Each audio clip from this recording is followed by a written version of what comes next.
Muito boa tarde, tudo bem com vocês? Como estão as coisas? Ótimo retornarmos aos nossos estudos, às nossas práticas. Ótimo termos a clareza do que mais necessitamos, que é esse discernimento, essa lucidez que só a perspectiva espiritual nos dá. Claro que ninguém, nenhum de nós pode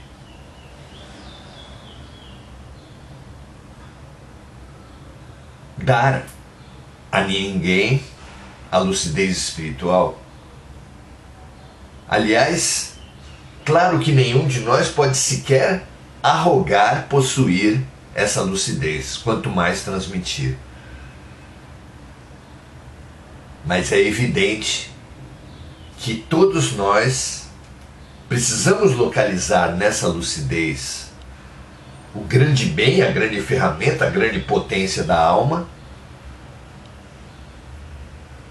E mais do que isso, avançar no entendimento de que essa lucidez é uma conquista do espírito, é uma decorrência da perspectiva espiritual. Quem tem qualquer tipo de problema enfrentará muito melhor esse problema na medida em que entender, na medida que compreender por que está sofrendo, para que está sofrendo. A questão da dor há muito tempo desafia a alma humana. Quando não compreendemos, nos revoltamos. Se somos mais ativos, se somos mais extrovertidos, ou temos pena de nós mesmos na medida em que somos mais introvertidos, mais tímidos.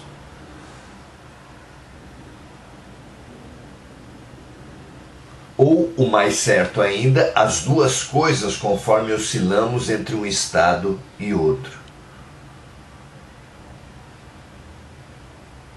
Quando compreendemos, porém, a função da dor, a importância da dor, o papel da dor no projeto pedagógico e terapêutico de Deus,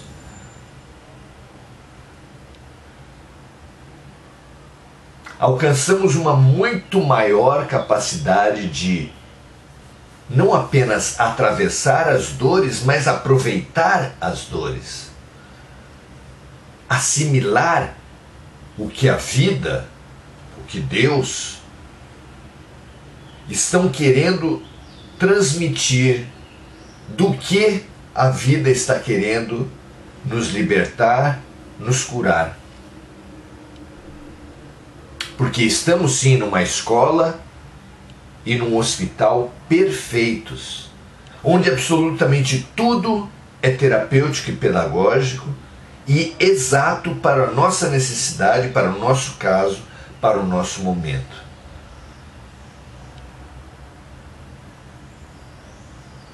Essa compreensão é o remédio para a revolta e para a autocompaixão. Dois atoleiros da alma que nos impedem de perceber o que está acontecendo em nossas frentes. Jesus colocou isso, repetindo o profeta, que nós, tendo olhos, não vemos, tendo ouvidos, não ouvimos, e isso é um enorme desafio da alma. Pois o que nos impede de ver a utilidade, o remédio e a lição de cada momento são as crenças, os óculos que nós colocamos entre nós e a vida. São muitos os óculos que distorcem, que aumentam, que diminuem, que colorem os fatos e que, portanto, nos tiram o contato direto com a vida. Medos, pessimismos, culpas, mágoas, preconceitos. Há uma infinidade de óculos que nós colocamos sobre o nosso nariz enorme de Pinóquio e que nos afastam da realidade, nos afastam da verdade. Porque a grande mentira do Pinóquio real, do ser real, é o ego. Sim, o ego é constituído para nos proteger. Mas o rei, que coloca muitas muralhas, muitas torres entre ele e o mundo, se isola do mundo, se protege, mas a título de proteção se isola do mundo, perde o contato com a realidade, que é onde a vida está, que é onde o aprendizado e a cura estão. Precisamos entender a dor. E nessa função, a perspectiva espiritual, não o espiritismo especificamente, mas o espiritismo também. Mas a perspectiva espiritual, olhar a vida do ponto de vista da eternidade, é um maravilhoso caminho. Então vamos estudar hoje a intrigante questão da deficiência. A deficiência, um tipo de dor entre muitas, mas um tipo de dor situado entre aquelas que não vemos causa nessa vida, porque há dores que vemos a causa nessa vida. Uma pessoa vai para um bar, bebe, depois dirige e tem um acidente e sofre com isso. A dor é claramente determinada. Uma pessoa fuma a vida toda, depois tem uma doença decorrente desse vício. Não é um mistério. Mas quando uma criança nasce com uma limitação,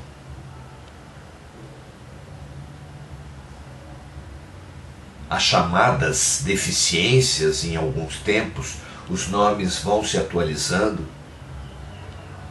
Grande parte dos xingamentos que nós temos hoje vieram de denominações pejorativas sobre os problemas mentais. Você é um idiota, você é um bobo.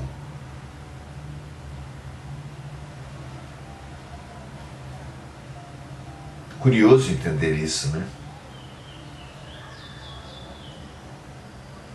Mas isso também é uma ignorância. Todos nós precisamos entender desse ponto de vista espiritual e do ponto de vista científico também.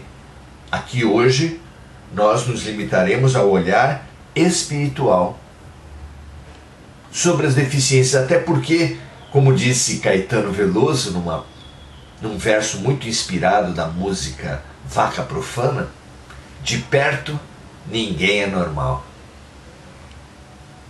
Olhando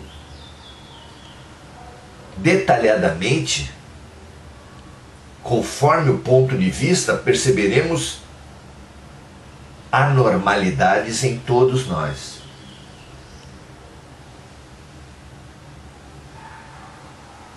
Há autistas de alto rendimento que em determinados campos são melhores que a média das pessoas, anormalmente melhores. Diante deles, nós que julgamos não ter deficiências, temos deficiências, temos um déficit, funcionamos menos do que eles naquele campo. Olhando dessa forma, todos nós somos deficientes. Lembra-se da escola? Havia um melhor aluno na matemática, outro na geografia, outro no português, outro era melhor nas atividades esportivas, outro era melhor nos relacionamentos. Há múltiplas inteligências e é muito difícil que alguém seja melhor do que a média em todos esses campos. No geral, somos proficientes em alguns campos e deficientes em outros. Mas esse tipo clássico, mais limitado, mais limitante da deficiência, tem sido um desafio não respondido pela ciência. Se você tem um filho com uma deficiência muito limitante e pergunta para o médico por que ele teve essa doença, se ele tiver bastante paciência, ele vai lhe dar uma aula de genética. Vai lhe falar que os seus genes interagiram com os genes do seu cônjuge e pela carga genética de vocês tinham uma probabilidade da ocorrência dessa deficiência na geração de um filho, e essa probabilidade se realizou. Se era uma altíssima probabilidade, uma alta probabilidade, uma baixa probabilidade, só o estudo da carga genética é efetivo, mas o fato é que essa probabilidade tornou-se real. Mas e se você insistir com o médico, eu não quero saber o como, eu quero saber o porquê. Por que eu tenho um filho chamado de normal e um filho chamado de deficiente? Porque eu tenho um sobrinho dentista e o outro autista.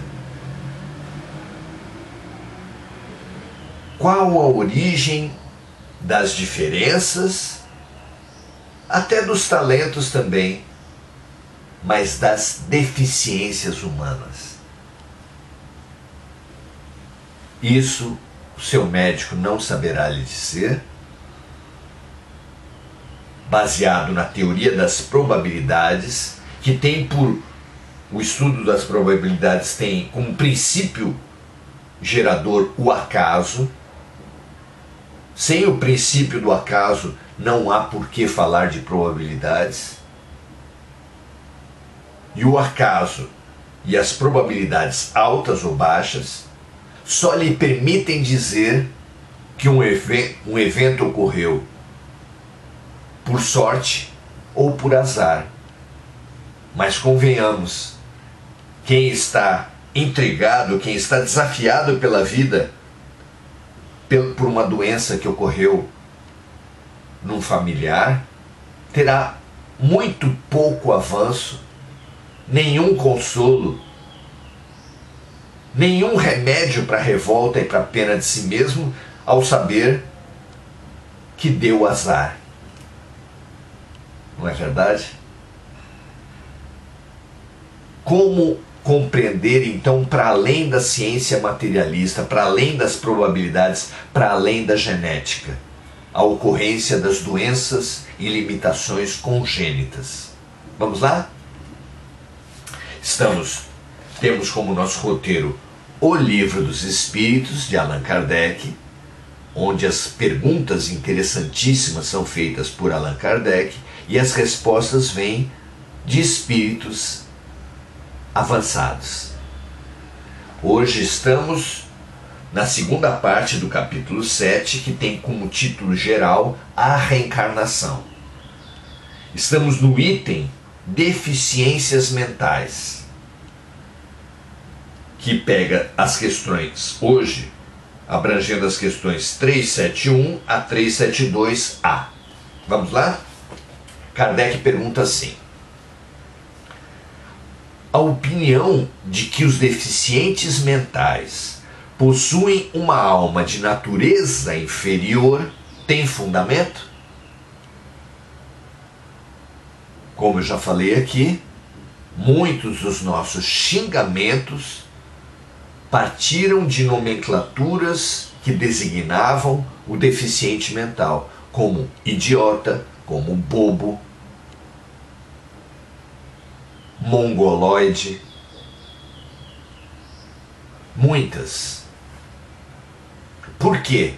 Se xingava com termos próprios da deficiência mental. Porque se julgava o deficiente mental um ser inferior. E aqui Kardec pergunta: a opinião de que os deficientes mentais possuem uma alma de natureza inferior tem fundamento? E a resposta dos espíritos é a seguinte: essa opinião não tem fundamento. Além de possuírem uma alma humana, eles podem ser mais inteligentes do que se imagina. Entretanto, possuem muita dificuldade em se manifestar. E isso faz com que eles sofram, assim como o mudo sofre por não poder falar. Uma explicação curta, rápida e lógica. Não é?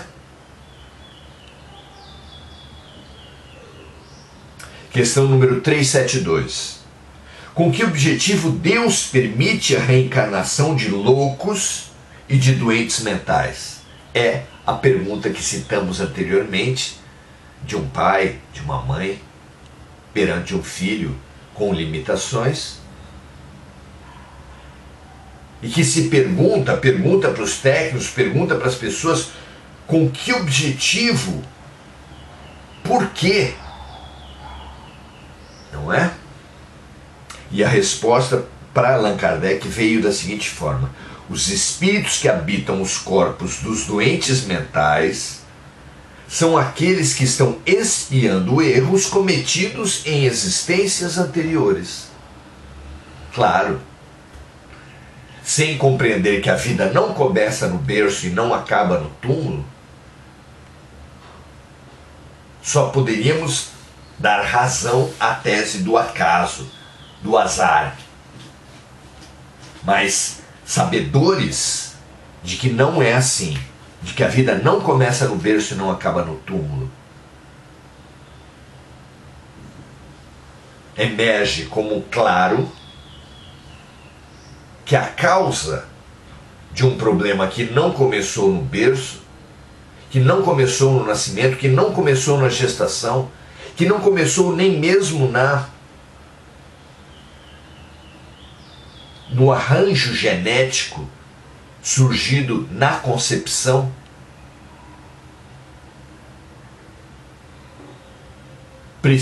precisando ser anterior à concepção, é porque existe algo, existe uma vivência, existe uma realidade que antecede o berço.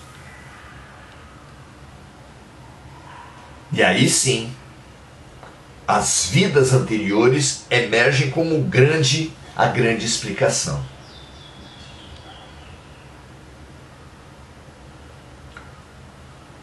Os corpos dos doentes mentais são aqueles que estão expiando erros cometidos em existências anteriores. Então vamos lá, a frase completa. Os espíritos que habitam os corpos dos doentes mentais são aqueles que estão expiando erros cometidos em existências anteriores.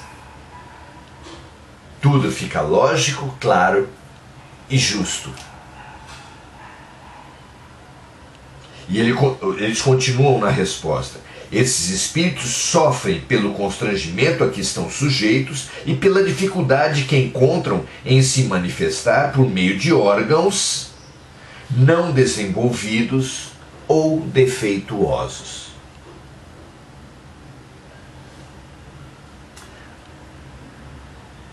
A ciência vem aprendendo há décadas que o cérebro possui áreas específicas para diversos tipos de habilidades e de funcionalidades humanas. E que muitas das deficiências têm como origem problemas, limitações, exatamente na área cerebral correspondente. Não são todas, não se pode generalizar, mas sem dúvida muitas delas têm como origem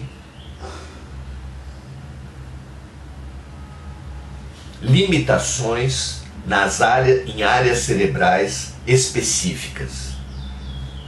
Mas também pode ser as limitações de um mudo, por exemplo, no aparelho fonador, de um surdo no aparelho no ouvido, e assim por diante. Então, não podemos entrar em área da medicina nem generalizar pelos sintomas causas iguais. Mas, de uma forma geral, pode-se falar como os espíritos responderam aqui.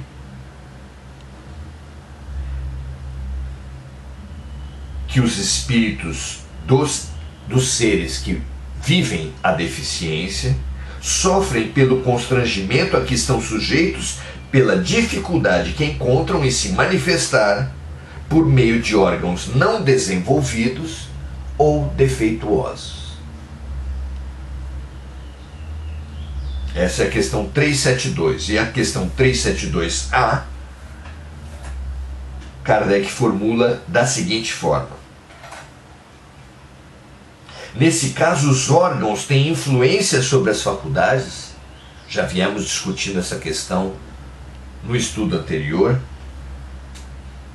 E a resposta vem: nunca dissemos que os órgãos não tinham influência sobre as faculdades. Eles possuem uma influência muito grande sobre a manifestação das faculdades.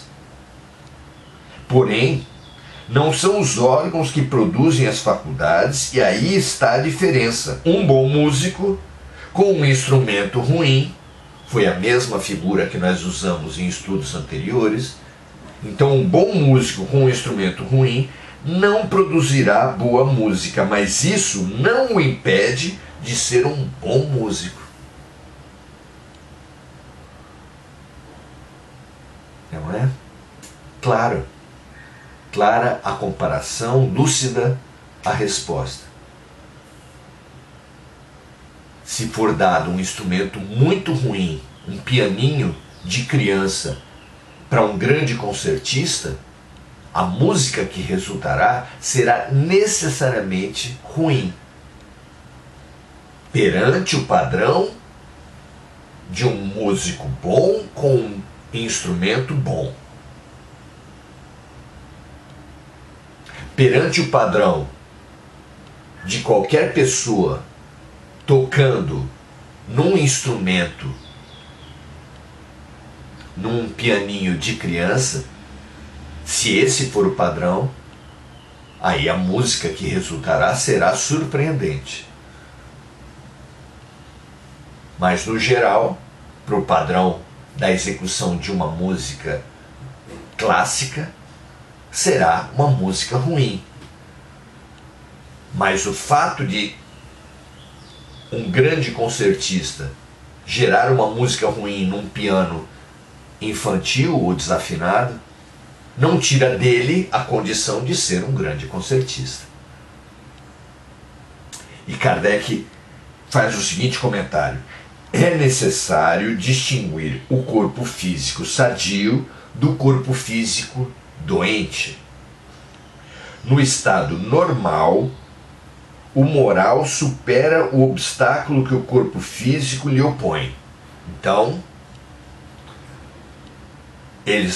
os espíritos haviam respondido anteriormente que o corpo físico sempre limita de alguma forma a manifestação de todos os espíritos.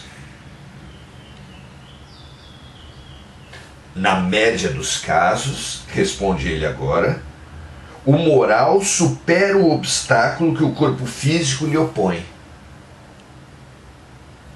Aprendemos a lidar com nossas limitações e neutralizamos essa limitação gerada pelo corpo físico.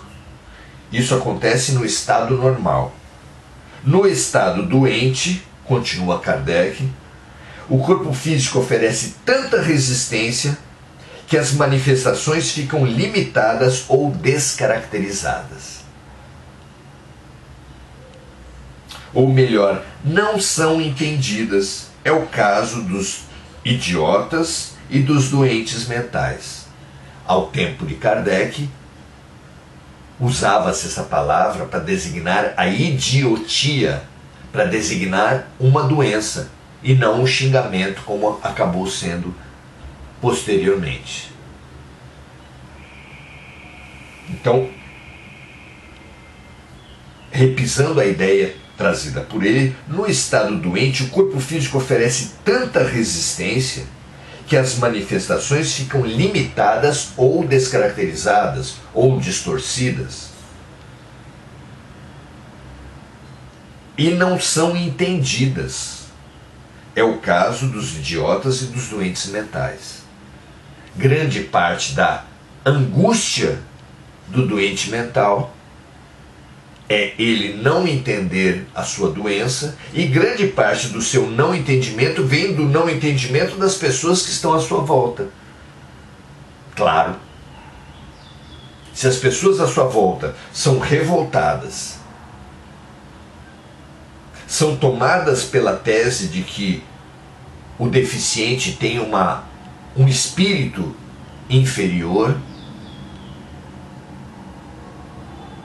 toda uma situação doentia está instalada.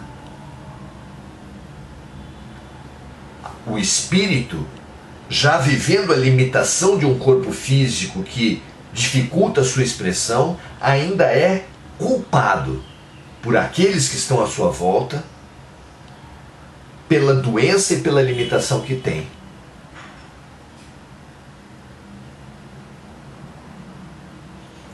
De forma que o preconceito, a ignorância sobre a dimensão espiritual da deficiência tende a piorar muito o problema, como pessoas que atirassem gasolina no incêndio. Por isso é extremamente importante entendermos para aceitarmos. Porque a não aceitação pode gerar tanto o mimo, tanto a vitimização do deficiente, quanto a revolta, a culpabilização do deficiente pela deficiência que tem. Nenhuma das duas, evidentemente, pode ajudar uma pessoa que tem essa vivência a extrair todo o remédio e toda a lição que existe ali.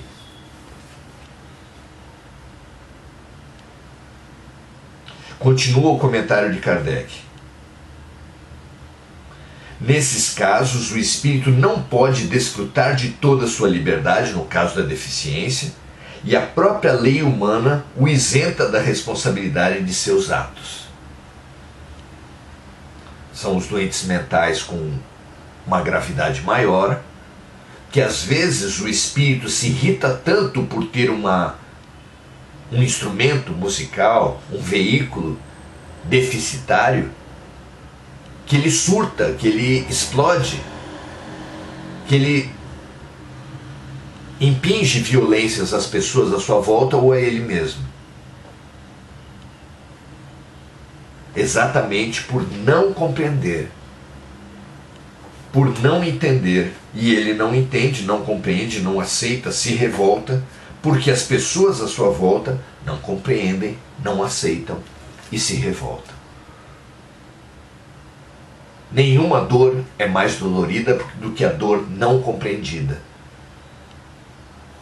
Toda dor compreendida fica mais assimilável, aceitável, terapêutica e didática, como toda dor em profundidade é.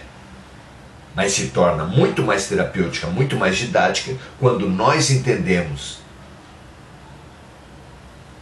fundamental continuarmos nesse entendimento, continuarmos essa pesquisa. Vamos continuar nos nossos próximos momentos. Vai ser um prazer estarmos juntos nesse estudo, como em todos os outros. Muito boa noite, Sayonara Angélica, Nilceia Tenório, Erilde Pimentel, muito bom ter vocês de volta aqui. Gugu Souza, estudando e aprendendo. Gratidão a todos vocês. Muito bom, Gugu.